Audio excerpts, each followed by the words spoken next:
నమస్తే, welcome to our channel. నేను సిరి.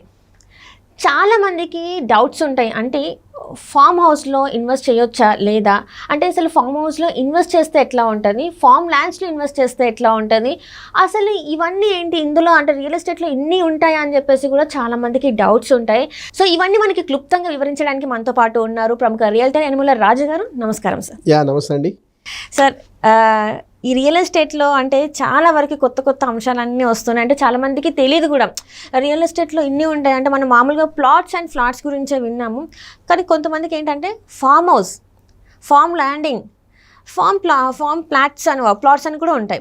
అసలు ఈ మూడింటికి డిఫరెన్స్ ఏంటి, అసలు ఎందులో, అంటే ఫామ్ హౌస్లో ఇన్వెస్ట్ చేస్తే మంచిదా, ఫామ్ ల్యాండింగ్లో ఇన్వెస్ట్ చేస్తే మంచిదా, ఫార్మింగ్ ప్లాట్స్లో ఇన్వెస్ట్ చేస్తే మంచిదా అని చెప్పేసి కూడా డౌట్స్ ఉన్నాయి.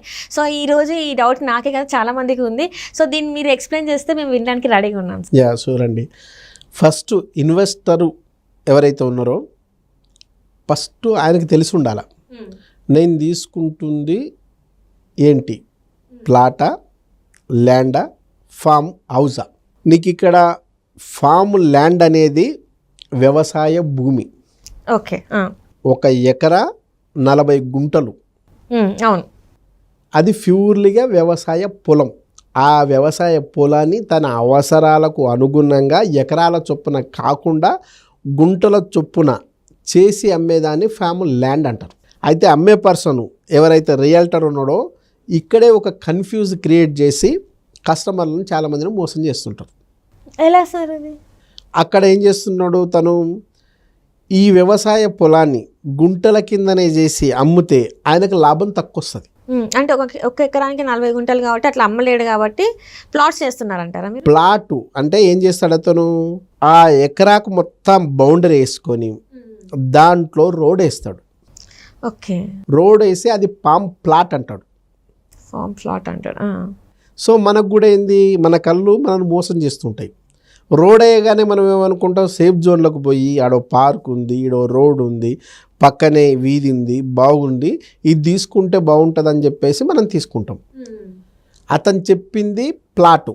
మనకు చేసే రిజిస్ట్రేషను ప్లాట్ కింద కాదు, వ్యవసాయ పొలం కింద రిజిస్ట్రేషన్ చేస్తాడు. అది అప్పుడు మోసం అవుతుంది కదా సార్? ఎగ్జాక్ట్లీ.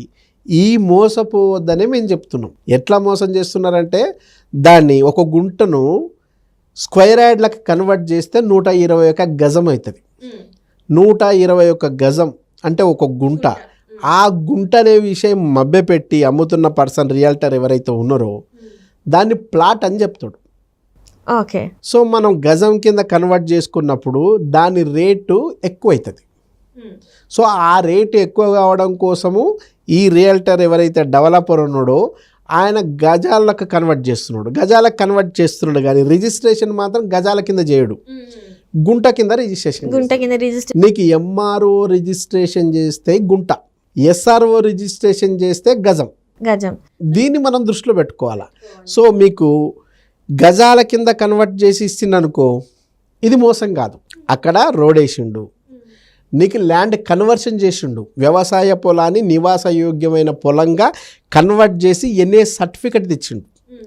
ఇది మోసం కాదు. ఇది నువ్వు గుర్తుపెట్టుకోవాలా.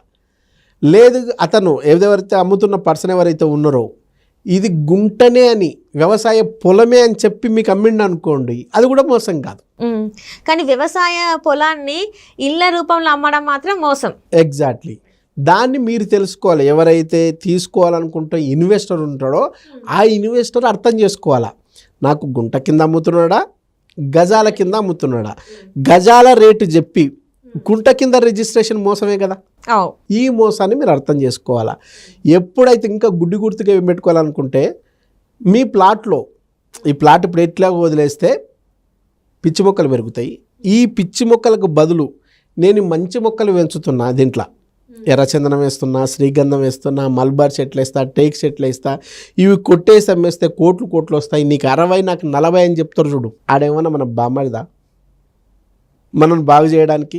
100% ఆయన సేల్స్ పెంచుకునే క్రమంలో మనకు చెట్ల నాటకం వాడుతున్నాడు అంటే డెఫినెట్గా అది ల్యాండ్ కన్వర్షన్ జరగలేదు, అది వ్యవసాయ పొలం కిందనే ఉంది. దాని గుంటల కింద అమ్ముతూ, గజాల కింద చెప్పుతూ రిజిస్ట్రేషన్ మాత్రం గుంటల్లోనే చేస్తున్నాడు అనే విషయాన్ని మీరు అర్థం చేసుకుంటే మోసపోవడానికి స్కోప్ ఉండదు. మీరు బాగా గుర్తుపెట్టుకోండి, చాలా వరకు మొక్కలు వేస్తున్నాడంటే అది ల్యాండ్ కన్వర్షన్ జరగలేదు. అట్లాగే మనం అనుకుంటాం, అవును ఎర్రచందనం వేస్తే బాగుంటుంది కదా, ప్రాఫిట్ వస్తుంది కదా, ఎప్పటికప్పుడే మనం ఇల్లు కట్టుకోం కదా అనుకుంటాం. అసలు ఎర్రచందనము ఈ 30 years ఇండస్ట్రీలో ఎవరన్నా ఇప్పటి వరకు అమ్మినరా? అసలు అమ్మడానికంటే లైసెన్స్ ఉండాలి కదా. ఎర్రచందనం ఇప్పుడు వేసి మేము మీకు ప్రాఫిట్ ఇస్తామన్నా కానీ చాలామంది కస్టమర్లు నిజం అనుకోని చెప్పేసి మోసపోయి తీసుకుంటున్నారు. ఇక్కడ మన దగ్గర ఏదైతే ఉందో మన ల్యాండ్ ఎర్రచందనానికి అసలు సపోర్ట్ చేయదు, సూట్ అవ్వదు, సపోర్ట్ చేయదు. అదే ఎందుకంటే మన తిరుపతిలో మాత్రమే వస్తుంది. తిరుపతి ఎక్కడైతే చేసేసలం అడవులు ఉన్నావో అక్కడ మాత్రమే వచ్చే అవకాశం ఉంది. మరి అట్లా అని చెప్పి చెట్టు వేరు కదా, చెట్టు పెరుగుతుంది కానీ దృఢంగా ఉండదు. దాంట్లో వచ్చే షాగ్ అనేది ఏదైతే ఉందో అది రాదు. అసలు మీకు 12 yearsలోనో 15 yearsలోనో కంపల్సరీ వస్తుందని చెప్తున్నారు కదా, 40 years వరకు అది రాదు. మనం చెప్తున్న లెక్కలు కాదు, అటవీ శాఖకు సంబంధించిన వాళ్ళు చెప్పే లెక్కలు. అప్పుడు వచ్చే శాఖ మాత్రమే ఏదో కాస్త కూస్త పనికి వస్తుంది అనేది. కానీ ఇక్కడ చాలామంది ఏం చేస్తున్నారు, వాళ్ళ సేల్స్ పెంచుకోవడానికి 12 yearsలోనే డబల్ అయిపోతుంది, మనం కొట్టేసి అమ్మిస్తే దాదాపు లక్షలు కాకుండా కోట్లు వస్తాయి, దాంట్లో వచ్చే దాంట్లో నీకు 60 నాకు 40 అని చెప్పి చెప్తున్నారు. చాలామంది తెలియని కస్టమర్లు కూడా ఏమనుకుంటారు అంటే నిజమే కదా, పిచ్చి మొక్కలు పెరిగిన దాంట్లో మంచి మొక్కలు వేసి ఆయన ప్రాఫిట్ ఇస్తా అంటే మంచిదే కదా అనుకోవడంతో పాటు నాకు 60 కాదు, నీకు 40 కాదు, నువ్వు 30 తీసుకో, నాకు 70 అని చెప్పేసి బేరాలు ఆడుతున్నారు. దీన్ని ఏమంటారు అంటే మూలాలు వదిలేసి దూలాలు పట్టుకొని ఏలాడడం అంటే ఇది. అసలు కాన్సెప్టే తప్పనే విషయం నువ్వు మర్చిపోయి రేపేదో వస్తుంది అనుకొని ఆశపడితే తప్పు లేదు, అత్యాశకు పోయి నువ్వు వాడు ఇన్వెస్ట్మెంట్ చేస్తే ఆ ఇన్వెస్ట్మెంట్ నీకు ప్రాఫిటబుల్ కాదు. ఇంకా నీకు ఎందుకంటే ఆల్రెడీ నువ్వు చెట్లు వేసినావు, ఆ చెట్లను కొట్టలేవు, అప్పటి వరకు నువ్వు తీసుకున్న ప్లాట్ అమ్ముకోలేవు, డెడ్ ఇన్వెస్ట్మెంట్ లాగా మారే అవకాశం ఉంటుంది. కాబట్టి క్లారిటీగా నువ్వు తీసుకునేటప్పుడు ఏ ఉద్దేశంతో తీసుకుంటున్నావు, బీ ప్రాక్టికల్. రేపటికి నీ కూతురు మ్యారేజ్కి ఇది పనికొస్తుందా రాదా, లేదా నీ కొడుకు చదువుకు అనుకుంటే ఇది పనికొస్తుందా లేదా, రేపు నువ్వు ఇది కొట్టేసి మళ్ళీ ఇల్లు కట్టుకోవాలనుకుంటే సాధ్యమవుతుందా కాదా, ఈ లెక్కలన్నీ బీ ప్రాక్టికల్గా ఉండేటట్టు ప్లాన్ చేసుకుంటే నీకు అది ఆదుకునేటట్టు ఉంటుంది. లేదనుకుంటే ఊహాలోకాల్లో తేలాడుతున్నట్టు ఉంటుంది, గాలిలో మేడలు కట్టినట్టు ఉంటుంది, పేక మేడలాగా కూలిపోయే ప్రమాదం ఉంటుంది. అప్పుడు నువ్వు చేసినది తప్పు అని లబో దిబో మొత్తుకున్నా నీకు తోడుగా ఉండేటోడు ఎవ్వడుండడు. పైగా నిన్ను ఇంకా కుచ్చి పొడిసేటోళ్ళే ఉంటారు. నీకు తెలివి లేదా, ముందే చూసుకోవాలి కదా. ఆ రోజు నేను చెప్పిన ఆయన నువ్వు విన్నవా అని వైఫ్ కూడా తిడుతుంది. కాబట్టి తీసుకునేటప్పుడు జస్ట్ ఒక పెన్ను తీసుకుంటే కూడా మనం ఎంత ఆలోచిస్తాం, అది సరిగా రాస్తుందా లేదా, నా షర్ట్కి మ్యాచ్ అవుతుందా లేదా, ఈ పెన్ అసలు పడుతుందా అని సిగ్నేచర్ పెట్టి క్రాస్ చెక్ చేసుకుంటావు. మరి ప్లాట్ తీసుకున్నప్పుడు ఆ నాలెడ్జ్ మనకు ఉండదా? రైట్, లక్షలు పెడుతున్నాం, పెట్టేటప్పుడు ఆ నాలెడ్జ్, బేసిక్ నాలెడ్జ్ ఉండాలి కదా. బేసిక్ నాలెడ్జ్ నేర్పించడానికి కూడా చాలామంది ఉన్నారు కదా, వాళ్ళకి ఎందుకు ఫోన్ చేయవు? నాలెడ్జ్ పెంచుకొని నువ్వు ఇన్వెస్ట్ చేస్తే ఉపయోగం. రేపు నువ్వు నష్టపోతే నీ కొడుక్కి ఏం నేర్పిస్తావు? రేపు అతను ఇన్వెస్ట్మెంట్ చేయాలనుకుంటే నీ దగ్గర నాలెడ్జ్ ఉంటేనే కదా నీ దగ్గర తీసుకునేది అతను. లేకపోతే నువ్వే మోసపోయినావని తెలిస్తే నిన్ను ఎట్లా చూస్తారు? పురుగుని చూసినట్టు చూస్తారు, తెలివి తక్కువని చూసినట్టు చూస్తారు. కాబట్టి ఇన్వెస్ట్మెంట్ పెట్టేటప్పుడు లక్షల్లో పెడుతున్నప్పుడు క్షణం ఆగి ఈ ఎవరైతే ఇన్వెస్ట్కి సంబంధించిన సలహాలు సూచనలు ఇస్తున్నారో నా అలాంటి వాళ్ళకి ఫోన్ చేసి కనుక్కోండి. కనుక్కున్న తర్వాత నీకు ఏది కరెక్ట్ అనిపిస్తే అది చెయ్యి. కనుక్కుంటే వచ్చే తప్పేం లేదు కదా. అరే సినిమాకు పోవాలనుకుంటే కనుక్కుంటావు, 3 గంటల ఎంజాయ్మెంట్కే 4 ఎంక్వైరీ చేస్తావు. లేదా మొబైల్ తీసుకోవాలనుకుంటే ఎంతమంది రివ్యూలు చూస్తావు. లేదా కారు తీసుకోవాలనుకుంటే ఎంతమంది నువ్వు అడుగుతావు. నువ్వు కానీ ఫ్రెండ్ దగ్గర అడిగినావు అనుకో, పలానా దగ్గర నేను ప్లాట్ తీసుకుందాం అనుకోండి, ఆ ఫ్రెండ్ ఏమంటాడు తెలుసా? నువ్వు ప్లాట్ తీసుకోవాలనుకుంటే ఖచ్చితంగా ఫ్రెండ్ కానీ బ్రదర్ కానీ మన వెల్ విషర్స్ కానీ ఎవరైనా తీసుకోవాలని ఎంకరేజ్ చేస్తారనుకుంటున్నావా? ఎట్టి పరిస్థితులు ఎంకరేజ్ చేయరు. ఎందుకంటే నువ్వు బాగుపడితే వాళ్ళకంటే ఎక్కువ నువ్వు బాగుపడితే వాడు భరించలేడు. మా వాడు బాగుండాలి కానీ నాకంటే ఎక్కువ బాగుండొద్దు, నా తర్వాత ఉండాలనుకుంటాడు ఎవడైనా.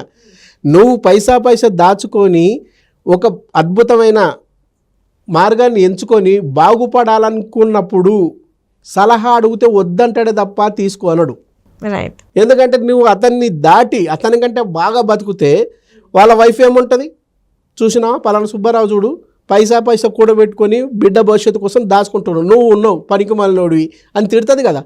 అట్లా తిట్టించుకోవడానికి ఇష్టం లేదు. కాబట్టి బాగుపడాలి, ఇన్వెస్ట్ చేయాలనుకున్నప్పుడు ఫ్రెండ్స్ని అడగండి.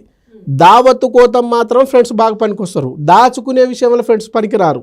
ఈ విషయాన్ని గుర్తుపెట్టుకొని పక్కా ప్లాన్ చేసుకోండి.